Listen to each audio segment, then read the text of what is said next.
നമസ്കാരം. കൊച്ചി നഗരത്തിലെ 2 ഹോട്ടലുകളിൽ പോലീസ് പരിശോധന.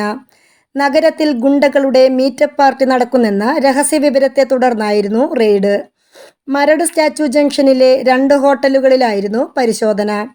ഒരു സിനിമാ കമ്പനിയുടെ ലോഞ്ചിങ് പാർട്ടിയാണ് നടന്നതെന്നാണ് സംഘാടകർ നൽകിയ മൊഴി. തിരുവനന്തപുരം കളിയിക്കാവിള ഭാഗത്തു നിന്നുള്ളവരാണ് പരിപാടിയിൽ പങ്കെടുത്തിരുന്നത്. ഹോട്ടലിൽ നിന്ന് സംശയാസ്പദമായ പശ്ചാത്തലമുള്ള 6 പേരെ കസ്റ്റഡിയിലെടുത്തെന്ന് മരട് പോലീസ് പറഞ്ഞു. ഇവരിൽ 3 പേർക്ക് ക്രിമിനൽ പശ്ചാത്തലമുണ്ട്. ഇവരുടേത് കരുതൽ തടങ്കലാണെന്ന് പോലീസ് അറിയിച്ചു. മുഖ്യ സംഘാടകനായ കളിയിക്കാവിള സ്വദേശി ആഷ്ലി പോലീസ് എത്തിയതറിഞ്ഞ് സ്ഥലത്ത് നിന്ന് രക്ഷപ്പെട്ടു. ഇയാൾക്കായി പോലീസ് അന്വേഷണം ആരംഭിച്ചു.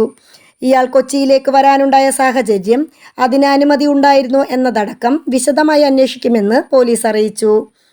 റെയ്ഡുമായി ബന്ധപ്പെട്ട വിശദാംശങ്ങൾ കസ്റ്റഡിയിലുള്ളവരെ വിശദമായി ചോദ്യം ചെയ്തതിനു ശേഷമേ വിവരങ്ങൾ പുറത്തുവിടാനാകുമെന്നാണ് പോലീസ് പറയുന്നത്. അതിനിടെ ഒരു ഹോട്ടലിൽ പാർക്ക് ചെയ്തിരുന്ന കാറിൽ നിന്ന് ഒരു തോക്കും പെപ്പർ സ്പ്രേയും കത്തിയും പോലീസ് കണ്ടെടുത്തു. സിനിമാ പ്രൊഡക്ഷൻ കമ്പനിയുമായി ബന്ധപ്പെട്ട കൂട്ടായ്മയാണ് നടന്നതെന്നാണ് കസ്റ്റഡിയിലുള്ളവർ പറയുന്നത്. ഇവരിൽ 3 പേർക്ക് ഇതുവരെ ക്രിമിനൽ പശ്ചാത്തലമില്ല. മുഖ്യ സംഘാടകനായ ആഷ്ലിക്കായി പോലീസ് അന്വേഷണം തുടങ്ങി. ഇയാളെ ചോദ്യം ചെയ്താലേ കൂടുതൽ വിവരങ്ങൾ ലഭിക്കുമെന്നും പോലീസ് പറയുന്നു. News desk മലയാളാക്ഷരം.